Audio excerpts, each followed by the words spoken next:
आपके साथ मैं हूं जोहा अमरुबा और आप देख रहे हैं यूपी की बात। पंडित दीनदयाल उपाध्याय नगर में गंगा कटान रोकने का कार्य चल रहा है। कैबिनेट मंत्री स्वतंत्र देव सिंह ने कुंडा खुर्द और साथ ही कुंडा कला गांव का दौरा किया। यहां पर 8.31 करोड़ रुपए की लागत से 400 मीटर क्षेत्र में लोहे की ज्वाली के अंदर पत्थर के बोल्डर लगाए जा रहे हैं, जिसका निरीक्षण करने के लिए मंत्री वहां पर पहुंचे। पीडीयू नगर तहसील के कुंडा खुर्द कुंडा कला गांव में कैबिनेट मंत्री स्वतंत्र देव सिंह निरीक्षण करने पहुंचे। निरीक्षण के दौरान मंत्री ने निर्माण कार्य की गुणवत्ता में कमी पाई। उन्होंने एग्जीक्यूटिव इंजीनियर और अन्य अधिकारियों को कार्य में सुधार के निर्देश दिए। मंत्री ने चेतावनी दी है कि गुणवत्ता में सुधार न होने पर कार्रवाई की जाएगी। उन्होंने मजदूरों की संख्या बढ़ाकर निर्धारित समय में काम पूरा करने का भी निर्देश दिया है। कल बकरीद है, शासन की क्या तैयारी है, कैसे शांतिपूर्वक कराया जाए? राज्य का कानून व्यवस्था अच्छा है, राज्य का कानून व्यवस्था अच्छा है। आप देखते हैं, चाहे बकरीद हो, चाहे ईद हो, चाहे हिंदू त्योहार हो, हमारा राम बारात, देव दीपावली, दीपोत्सव, गंगा महोत्सव, ये सभी शांति से चल रहे। उत्तर प्रदेश में सबका साथ, सबका विकास, सभी का विश्वास। सपा शासन में रहता था, ईद बकरीद को 24 घंटा लाइट देते थे, नवरात्र को 1 घंटा लाइट नहीं मिलता था।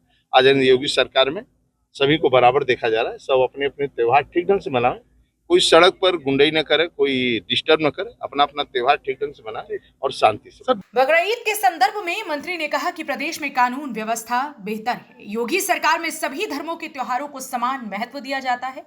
ईद, राम बारात, देव दीपावली या गंगा आरती, सभी कार्यक्रम शांतिपूर्वक होते हैं। मंत्री ने पूर्व सपा सरकार पर टिप्पणी करते हुए कहा कि तब ईद बकरीद पर 24 घंटे बिजली दी जाती थी, नवरात्र में 1 घंटा भी बिजली नहीं मिलती थी। वर्तमान सरकार में सभी को समान अवसर मिल रहा है। सभी को त्योहार शांतिपूर्वक मनाने की छूट है। किसी को भी सड़कों पर गुंडागर्दी करने की इजाजत नहीं है।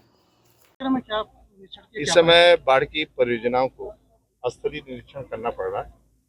हमारे अधिकारियों द्वारा भी भेजे गए हैं हर परियोजनाओं पर एक बार निरीक्षण करें, क्योंकि बाढ़ एक चुनौती रहता है। पानी हो, चाहे आग हो, तूफान हो, इस प्रकार की चुनौतियों से झेलना पड़ता है।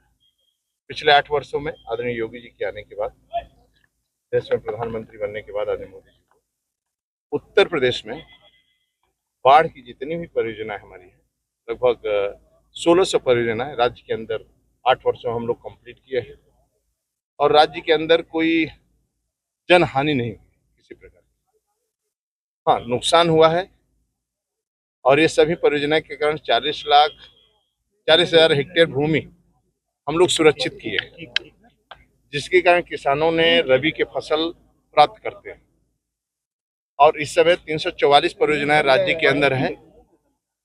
राज्य के अंदर 344 परियोजनाएं चल रही है और 344 परियोजनाएं हमारी 15 जून तक कंप्लीट करना था, लेकिन कुछ परियोजनाएं हमारी कंप्लीट हो जाएंगी, कुछ परियोजनाएं खतरे के ऊपर हो जाएंगी। तो हम सभी परियोजनाएं पूर्ण कर लेंगे, क्योंकि इस समय मानसून जल्दी आ गया। अभी अपने राज्य में नहीं आया है, लेकिन केरल हुआ, महाराष्ट्र हुआ, कर्नाटका हुआ, आसाम हुआ, थोड़ा मानसून पहले आ गया। लेकिन अपनी तैयारी रहना चाहिए। हमारे सामने कठिनाई और चुनौती कब आती है? जब गंगा जी का बाढ़ और सरयू, घाघरा और राप्ती का बाढ़ जब दोनों आकर बलिया में एक साथ मिलती हैं, तो गंगा जी भी और राप्ती भी और सरयू भी ठहर जाता है, थोड़ा फ्लो करते हैं पानी। उस समय थोड़ा ज्यादा हमारे लिए चुनौती रहता है। यदि गंगा जी का पानी पहले निकल गया, बाद में सरयू जी के बाढ़ आया, तो कोई कठिनाई नहीं आती, हम उसको कंट्रोल कर लेते हैं। लेकिन दोनों जब पहुंचते हैं तो लगभग 30-40 लाख, और अपने राज्य से भी बाढ़ नहीं आता है। ये सब पानियां नेपाल, उत्तराखंड, हिमाचल प्रदेश, मध्य प्रदेश और राजस्थान, जिससे लगभग 20 लाख के ऊपर तो चंबल लेकर आती है। जब यमुना में आती है तो लगभग 20 लाख क्यूसिक पानी लेकर आती है। इसलिए ये सब चुनौतियों से हम लोग लड़ने के लिए अपनी परियोजनाएं जमीन पर दिखाई दे और सुरक्षित महसूस हो, तो सभी काम हमारे चल रहे हैं और जमीन पर दिखाई दे रहे हैं। जो भी काम होते हैं, चाहे पिछले वर्ष का काम हो जो हमारा है, आज भी टिका हुआ है। बाकी तो शासन आप देखते थे बह जाता था, लेकिन अपने भी 8 साल के जो भी काम हुए 17 से, जब से आदरणीय योगी जाए, वो आज भी काम दिखाए। हमारे 1800 मतलब 1200-1600 जितने भी परियोजना है, आज में वो दिखाई देती।